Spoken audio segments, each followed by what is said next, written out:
Thank you for joining our webcast, The Road to PCI Compliance 3.0 Made Easy.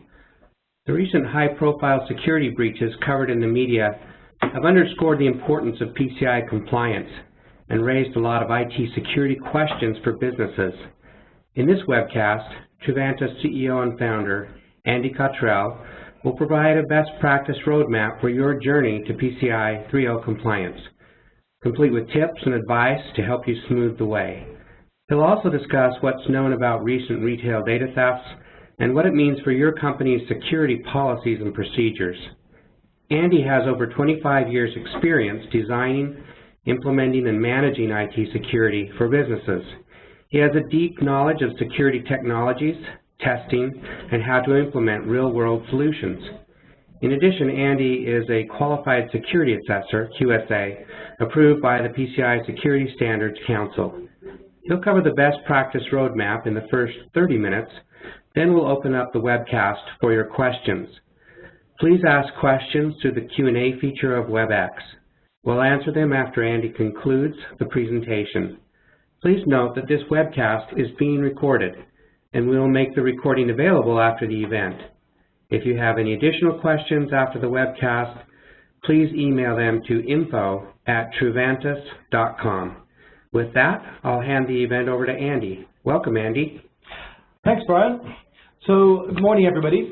As Brian says, we're going to take a quick look at some of the recent breaches that have been announced and how we can learn from those, although details about them are still a little sketchy. But what takeaways we can get from that in order to change the way that we deal with security and compliance. And then a look at a best practice roadmap for moving to compliance with the new PCI DSS 3.0 standard. Truvantis is an IT security consulting company. We've been authorized by the PCI Security Council to perform assessments against the standard. That's required that people with large transaction volumes use a QSA such as Truvantis, but many other companies choose to as well, just for extra diligence. We have a deep, comprehensive expertise in many aspects of IT security, both on the technical side with penetration testing, vulnerability assessments, code review and static analysis, and so forth, through to some of the more policy and procedure-oriented aspects of IT security, writing policy, delivering training, performing audits against many different standards, including PCI assessments, and just general IT good governance. We also understand that IT security can't get in the way of you doing business. IT security is basically IT done correctly, and IT is a business enabler. So IT security should support and enable your business, not be a barrier to it.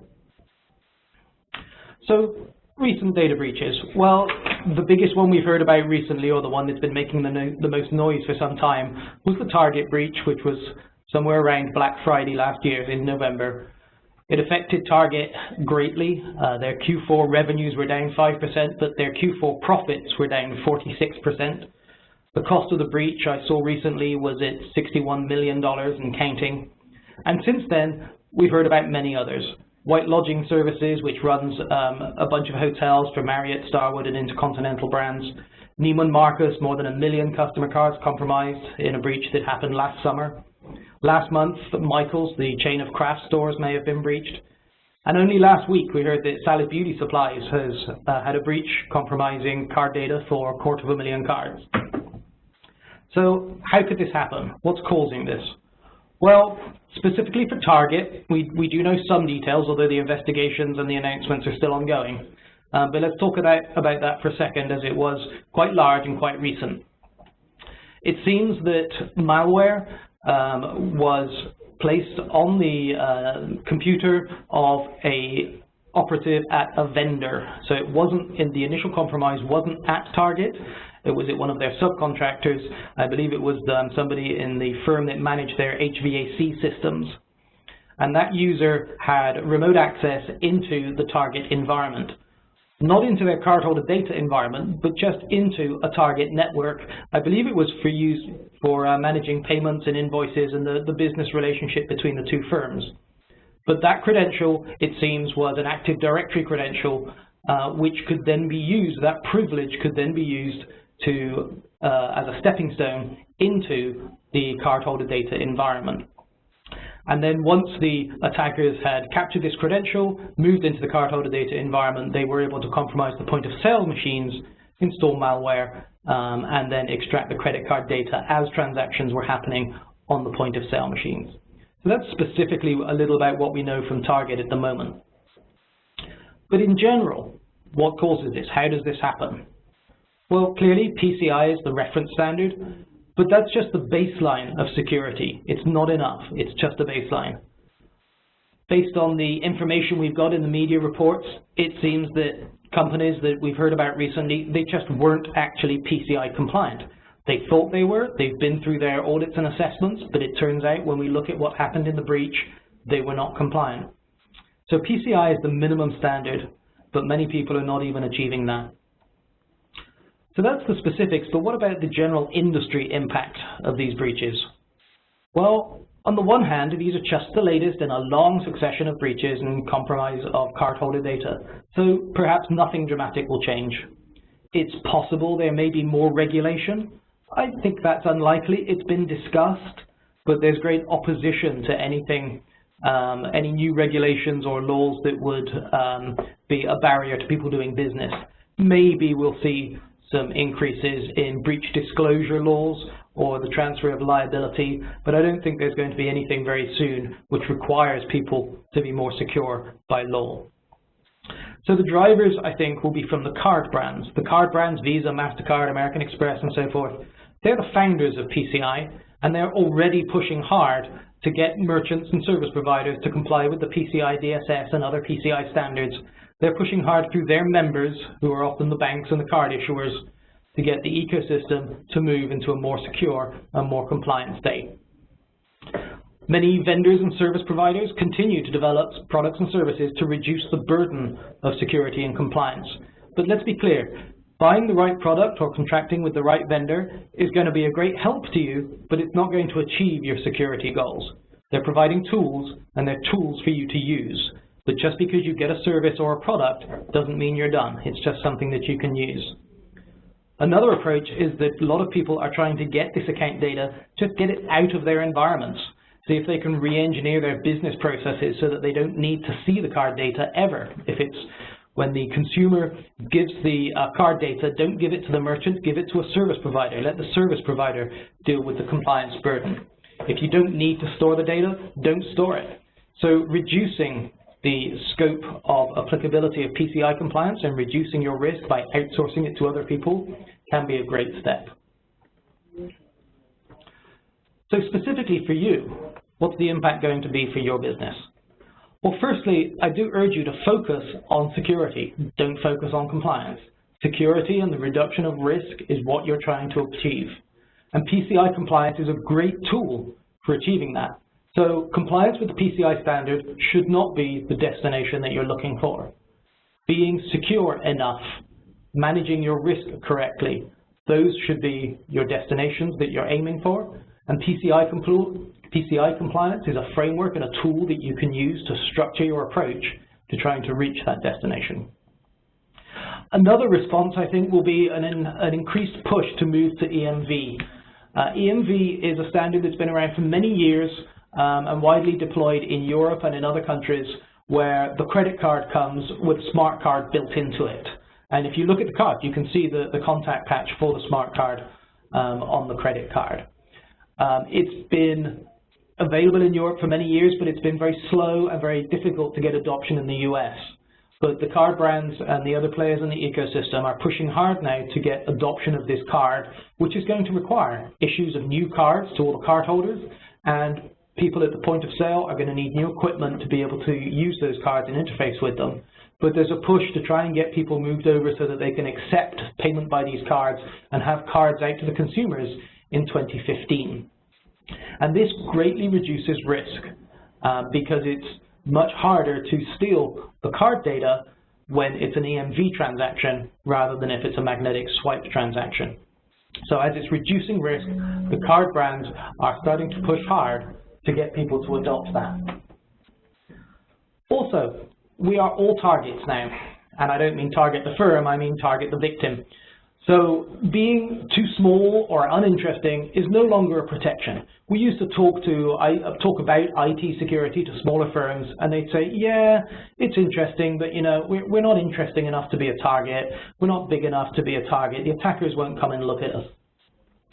And what we've seen for a long time is that the attackers are not picking their target and then going after them. That's not always the case. Quite often what will happen is that they cast a wide shotgun approach to trying to deploy malware, and then they see where it lands. And once the malware connects back to the attacker and it says, okay, I've got a beachhead on this computer, the attacker will then look to see and find out where they are. That's undoubtedly how the target breach happened. I think it very unlikely that an attacker decided to try and break into Target and did so by trying to break into the company that operated their HVA system. It's much more likely that the malware got established on that platform, connected back to the attacker's system. The attacker looked at it and says, okay, this seems to be a company that has credentials. I wonder what those credentials are for access to. And then they just followed their way in and found themselves inside Target, where they were able to make an exploit. So everybody is a target now, because the attackers will breach your systems first and then decide whether there's anything there which is worthwhile. So the roadmap. So focus, if you can, on risk. Quite often when we're doing a PCI assessment, we will find that people focus on the security, they focus on their network, they focus on their firewalls, and they go through all this good technical stuff that they're very comfortable with. And then at the end, they say, okay, now we need to have some policies. Let's write up our policies. Let's do a risk assessment. That's the wrong way around.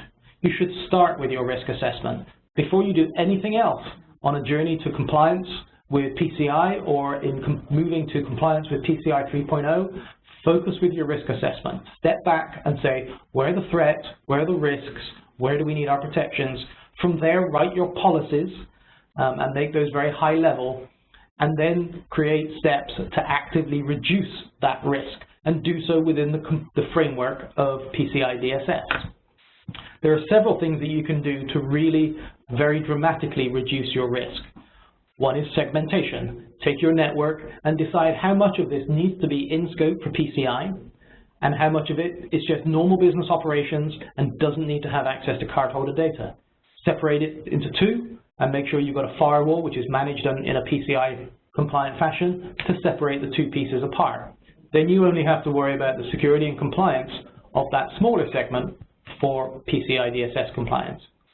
And as I said before, outsourcing is another way to reduce your risk. Have somebody else, have somebody who specializes in this, dealing with the protection of your account data. Outsource the business operation to them. They are specialists in being compliant because it's part of their core business. Most often for merchants and service providers, it's not their core business. So start with risk and work down the stack from there.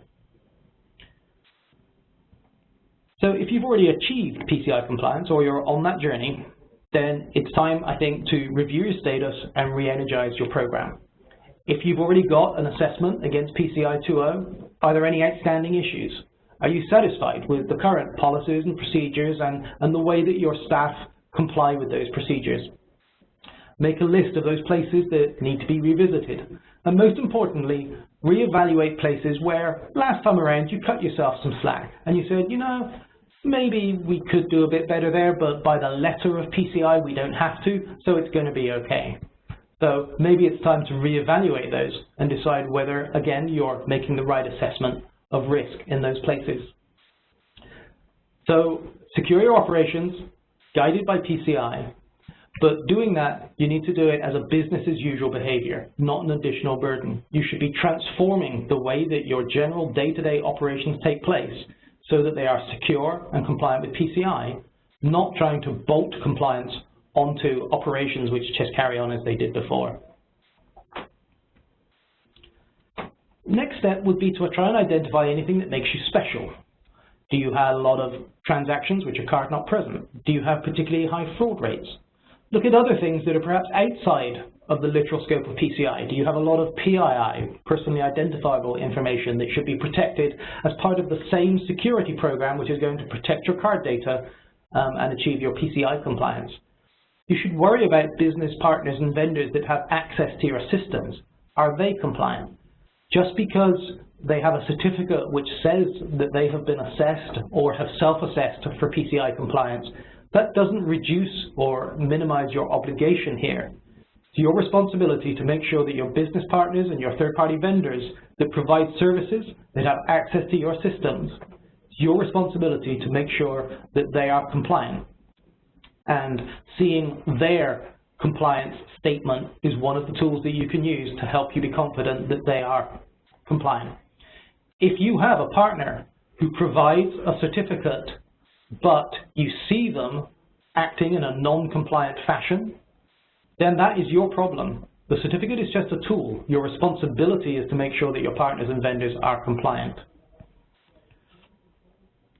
Other standards, try and build a security program which is holistic and takes in all of your compliance burdens. So if you're taking credit cards in the context of a health organization, you've got PCI and HIPAA to deal with. So come up with a single security program that will be an umbrella over all of those. Sarbanes-Oxley, you don't want to be doing separate policies and separate procedures for Sarbanes-Oxley unless you have to. So try and come up with a holistic program that will achieve your compliance goals with a single program. 3.0. So PCI is revised every 3 years. It's on a 3-year revision cycle, and we just released 3.0. It came out at the end of Q4 last year. In fact, it's still dribbling out. There are bits and pieces that haven't yet been released by the Security Council, but we have the standard. We know what the standard is. We know the differences between the 2.0 standard and 3.0 standard, and the supporting documents are beginning to come available. So if you're already compliant with 2.0, then you need to look at the delta to 3.0. If you're moving to compliance, then I would say don't worry about 2.0. Just set your sights on 3.0. You have the choice this year, but if you're moving to compliance, move to compliance with 3.0 right away. There's no reason to go back and do this exercise a second time. So look at the areas of 3.0 and the changes in 3.0 that are going to have a high impact for you. To be honest, there's probably not very much. 3.0 isn't all that different to 2.0. Most of it is clarification, where they're saying, when we said in the 2.0 standard, such and such, we really meant it. So they're trying to cover some of the holes that people were trying to jump through to avoid doing things. So they're trying to close some of those loopholes. They've clarified some of the language. They've reorganized the standard to make it easier to use. And there are a few additional burdens. One area that stands out is the protection of PIN pads, or any device where the card is being swiped through a card reader. So there are new requirements for protecting those, inventorying those, training people on how to recognize when card skimmers have been placed and put in place, those kind of things. There's some additional burden around penetration testing. Penetration testing is a bit more of an involved exercise. Before, it was just do an internal and external penetration test and you're good. Now you may have to do multiple places that you want to do the penetration test from. And also there are extra steps to go through to look at things that happened during the year, and then you have the penetration tester go and check to see whether those issues are still present in the environment. So look for the high impact areas in the changes for 3.0. Get yourself a remediation plan and a timeline, and decide whether your assessment this year, whether you're using a QSA to do a level 1 assessment, or whether you're doing an internal self-assessment. Decide whether you're going to assess against 2.0 or 3.0. You have to pick one. You cannot use some bits of 2.0 and some bits of 3.0 for your assessment. You have to pick one or the other. And sometime during this year, you need to transition your compliance to 3.0, but you've got until the end of the year to do that. Decide if you need any additional testing to make sure that you're up to scratch with 3.0, and then think about training. So just because one person has gone through in the company and looked at all this PCI 3.0 stuff, the rest of the company, the other people in IT, the other people who are using the card data, they're used to the 2.0 procedures, they're used to the 2.0 standard, so you may need to have some training to roll out to explain to people what the new steps are for 3.0. And then prepare for your assessment. I'm often very surprised when we go in to do a PCI assessment on the first day that we turn up, that's actually the first day that the person we're assessing, the company we're assessing, has thought about the assessment and they've done no preparation or thinking about it. You can make your assessments a lot less painful if you prepare for it and you're ready for it. So first step is always to review and formally state your scope. And PCI actually requires that you do that, although it's not in that big table of requirements, it's in some of the text that comes earlier. When you go into your assessment, you are supposed to write down what is your scope. And then if you're using a QSA, one of the first steps for the QSA is to validate that you've correctly defined your scope. And your scope for PCI compliance should be anything that stores, processes, or transmits account data. And that's computers, networks, people, processes, paperwork, anything, fax machines, anything that stores, processes, or transmits cardholder account data is in scope for PCI. Anything that's connected to those systems, so if you have an in-scope system connected to a network, anything else on that network is also in scope, unless you segment it using a control device like a firewall, and then the firewall is in scope, but that then keeps the two pieces apart. And anything which you use to protect those systems. So some people try to put their computers in the in-scope environment, and the authentication on those computers will be Active Directory, but they put Active Directory out of scope. Well, no, you're relying on the Active Directory credentials to protect the systems, therefore the Active Directory would be in scope.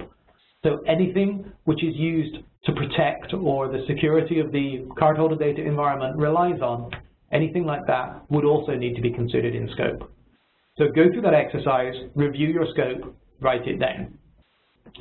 Also, as you prepare, review and really challenge your risk assessment. People often do their risk assessment as a checkbox exercise. PCI says we have to have a risk assessment. Fine, we'll write one down. It should be a tool you can use for real value. Stop and think about where your risks are, where the threats are, and write up a risk assessment that actually gives you value and helps you make decisions. If you never use your risk assessment, then there was no point doing it. Every year as you go through, try to raise the bar. As I said at the start, PCI is a minimum standard and it's most likely not enough. So every year you go through this PCI cycle, try to do better. Try to be compliant and a bit more. And make sure that you perform a gap analysis with time available to mitigate the issues. You don't want to come into this exercise saying we've got 4 weeks to do the assessment and at the end of it our certificate from last year expires and we have to be done, we have to have a new certificate. Because if anything comes up where you need to do some remediation, you're going to need to have time to fix that before you can close out the audit or the assessment and declare yourself as compliant. And once you've done that, you go through your assessment and hopefully pass the assessment with flying colors. So, what's going to make it easy? Well, plan ahead, don't scramble. One tip here really is to aim for your compliance activities to be a natural consequence of the way that you work. Compliance shouldn't be an additional thing that you do on top of your basic operations.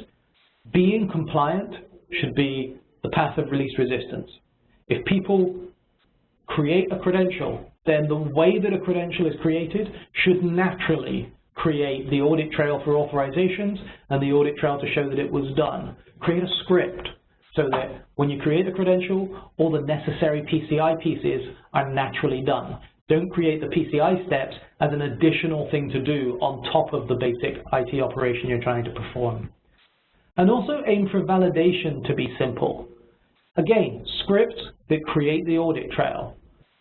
Create activities in your ticket system that will create an audit trail. So make it so that your basic day-to-day operations, the way you do business, naturally lead to compliance and naturally leave an audit trail for validation. Choose your QSA. Choose them early and choose them carefully. The first time your QSA learns about your environment should not be the first day that they're actually doing an assessment. Work with them to prepare for the assessment. Work with them to prepare for compliance. Your QSA should feel like a partner, somebody who's there to support you and to help you. And if you work with them closely enough, then you should have confidence before you start the actual assessment that it's all going to be okay. or it's mostly going to be okay, because there will be no big surprises. If you're in the middle of the audit and the QSA finds something and says, oh, that's not going to work, you're going to need to re-architect your network, that's horribly impactful. So your QSA should be somebody that can work with you throughout the year as a partner to make sure that you achieve and maintain compliance. I like using ticket systems. I recommend that people rely heavily on their ticket systems. Most IT organizations have a ticket system of some sort. Use it for everything that relates to compliance. You can even use it to create recurring tickets. Your ticket system may have that feature already. If not, you can script up something. If you've got Linux servers, have a cron job that just creates tickets for the things that PCI wants you to do on a recurring basis. If you're doing your vulnerability assessments quarterly, have a ticket automatically open every quarter that tells you to do it. Then you do the vulnerability assessment and you close the ticket, attaching the reports and the remediation evidence. And then you've got your evidence in the ticket system so that when you come to do your assessment, your annual assessment, the tickets are already there because that's the way that you do it. If you don't have a ticket system, there are many cloud-based services. There's Jira Online and many others, which you can just use without setting up any new systems to use to create and manage tickets. Quarterly is a minimum. Everywhere where you see quarterly, you should probably prefer continuous. So quarterly vulnerability assessments. That's the minimum standard required by PCI, but think about whether you can have continuous vulnerability assessments. It's not only more secure because you will find issues sooner when they arise, but also it reduces the burden. If once a quarter you get a laundry list of things to fix, that's much more effort and work than if every week 1 or 2 items pop up that need to be addressed, and you can just deal with them in the natural flow of day-to-day business. Automate your compliance with your own procedures. So if you've got a procedure that says we need to get approvals here, then do the thing, and then record the results there, see if you can automate that or script it or put a web page with the necessary steps on it where you fill in the information and click submit and things happen. If you can automate it and that becomes your day-to-day operational procedure, it's much less likely that the important pieces will get forgotten or missed. Then policy. PCI does require that you have a lot of things stated as policy.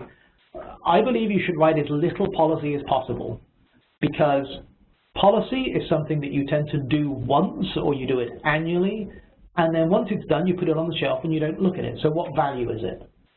I say you should write very small, very lean policies, and they should give birth to things that are actually useful. So an example of this would be password complexity. PCI requires certain rules around password complexity, and it requires that these things are discussed in policy. My approach would be to write a policy that says access to systems must be limited by the use of a unique credential and a password, and that password must be sufficiently strong. That's a policy. That's something you can write once and then put it in the policy binder on the shelf, and you probably won't need to go back to that for a long time. And then you have a password standard, which says, for all our Linux and Windows servers in this environment, strong for passwords means this level of complexity. But then we've got this IBM iSeries over here, and for that, the rules are slightly different, and strong means this complexity. So that then becomes a standard that you can live by, and whenever you need to deal with that, you can look it up there, and it becomes an active document for your procedures, your standards, and so forth. So don't try and write War and Peace when you're writing your policy. You don't need it. It doesn't give you any value. The only time to go back and review your policy is when there's a significant change, the standard changes, your environment changes, your risks change. You might review your policy as the output of a risk assessment exercise. If you change your risk assessment, maybe you need to review your policies. But generally, policies can stay in a binder on the shelf because their role is to give birth to procedures and standards that you can live by on a day-to-day basis. Choosing a QSA, as I said, is very important. So you need to find one, if you're going to use a QSA, that understands your technology. So if you're a very heavy Linux shop, they need to understand Linux. If they're very heavy Windows, they need to understand Windows, particular databases, big iron, anything like that. You need to make sure that the QSA really understands the technology that you're using, and also that they understand your business, because a QSA shouldn't be saying no. They shouldn't be saying that's not compliant, fix it. They should be coming up with options to help you prioritize issue, give you guidance on remediation, and brainstorming with you to find ways so that you can be more secure, be compliant without creating a large impact to your business. And they should be focused on more than just PCI DSS. People can become very blinkered if that's all they think about and that's all they talk about. So they should have a broader perspective so that they understand and can perform penetration tests, they understand software and can do code review, they can write policies if that's necessary, they can train employees, they can help you with all those other bits within PCI and contextualize the work that they're doing in the broader security framework. And of course, integrating compliance with other standards. So if you have a HIPAA or a SOX compliance, you don't want your QSA telling you that you have to do things in a particular way if that's going to create more pain and effort for you in your compliance with other standards. So in summary, recent breaches reinforce the need for strong IT security, managing your risk, and compliance with the baselines of best practice such as PCI DSS. As you're planning for managing these risks, use standards such as PCI DSS as a tool or as a framework to help you do that effectively and efficiently. But if you feel like you're fighting PCI and it's working against your business, or if you feel you're always arguing and fighting with your QSA because your QSA doesn't understand your business or your technology, change something. Change your QSA, change your architecture. This should be easy. Questions? Thank you, Andy.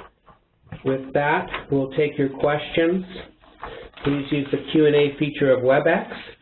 We have reserved plenty of time for the Q&A, so please don't be shy about asking your questions.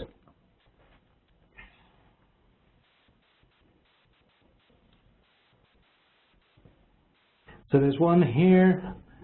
What does a small or small to medium-sized business have to do in order to satisfy PCI? Well, in many respects, it's the same as a large business. So a level 1 business would be somebody who does millions of cardholder transactions a year, and they would be required to use a QSA. A small business, maybe a level 4 merchant, which is a far lower transaction volume. PCI is the same. You have to comply with the same standards, but you'll often find it easier because there's less to manage. You can be more flexible about your processes. You can outsource more, and the assessment process is easier. You probably don't need to use a QSA. You can self-assess. If you've got only a subset of technologies, if you're only using PIN pads or if you're only using virtual terminals, your compliance burden is greatly reduced. So the things you have to do to comply with the standard and the things you have to do to validate with the standard are probably smaller, but you still have to comply with the whole standard. You always have to comply with the whole standard where it applies to your business. So when you do an SAQ, if you pick an SAQ, this is a self-assessment questionnaire, for just PIN pads, you still have to comply with the whole PCI standard, even though you're only being asked a few dozen questions in your validation. But you pick out the pieces of PCI that apply to your smaller business.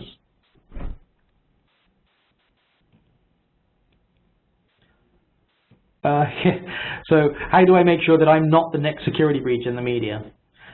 Well, start with risk. Focus on risk. Don't start with compliance. Start with risk. Do your risk assessment, which is a very high level and more intellectual approach at trying to understand the risk in your environment.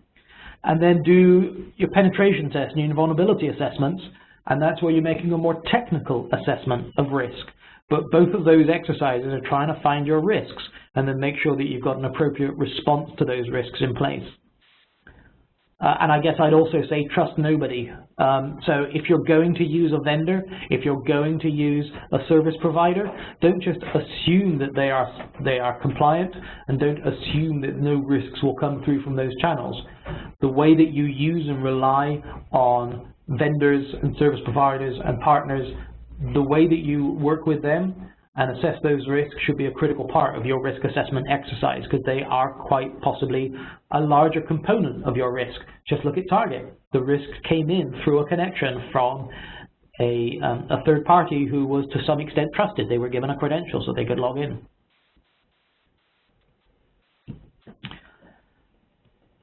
So does quarterly scanning, can it be continuous? Is there an additional cost? So yes, you can move from quarterly scanning to continuous vulnerability scanning without additional cost. You should be getting a tool or a service that allows you to do an unlimited number of scans. We're good partners with Qualys. That's the tool that we recommend. You can just configure it to run a scan every night. And then if something new pops up, it will send you an alert or open a ticket or otherwise let you know that you should be responding to what was found. So if your vulnerability management solution charges you for more scans, then I would urge you to change. You should be able to just turn that on to daily, weekly scanning, whatever's convenient for you. How do we find out if we've been breached? That's a really good question. So in the case of Target, they were breached for some time before they knew it. Same with Neiman Marcus. Credit cards had been stolen and were continuing to be stolen without anybody knowing. So how do you detect malware or other security breaches if you've already been breached? So I would say, as part of your risk assessment exercise, you should assume that you have been breached, right? Malware is everywhere.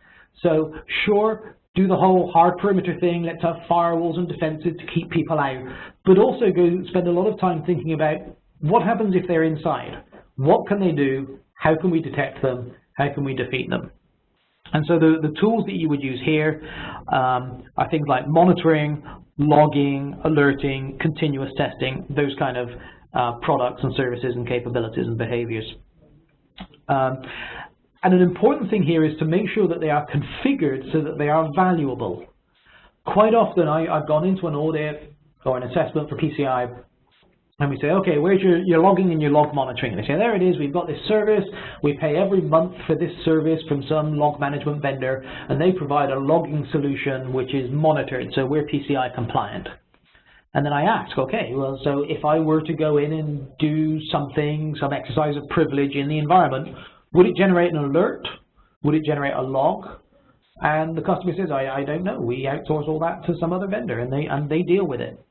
So then the next question is, okay, how often do you hear from them that something has gone on that should be investigated? And quite often the answer is never. We never get anything from our log monitoring vendor. So that's just checkbox compliance, right? It says you have to have log monitoring, so they brought in a service, they fired it up, they pay their fee every month, and then they ignore it, and they're not actually using it as a tool to manage risk. At the other end of the spectrum, I was doing a penetration test at a large national retailer. We were doing this last night, in fact. And we successfully breached their server, their domain controller, and we created ourselves an administrator credential. And this morning, I got a phone call from my contact over there who knows we're doing the penetration test, and he said, so we got an alert last night that told us somebody created a credential and it wasn't authorized by us, was it you? And that's great. That's exactly the response. We broke in at 7:30 last night, they were on it and it shut down our credential by 7:50. That's the kind of response you should be expecting. And what's surprising here, or surprising to me, is not that we were able to breach their environment. That actually happens quite often. When we're doing penetration tests, we probably manage to break into the systems about 50% of the time. So that wasn't a great surprise to me. The thing that surprises me is that I don't get that phone call the morning after to say, we saw you, we detected you, you were doing a bad thing, but we know about it and we shut you down. Please confirm that it was you. That is very rare, and that tells me that the monitoring, logging kind of detection capabilities aren't mature enough at the customer environments.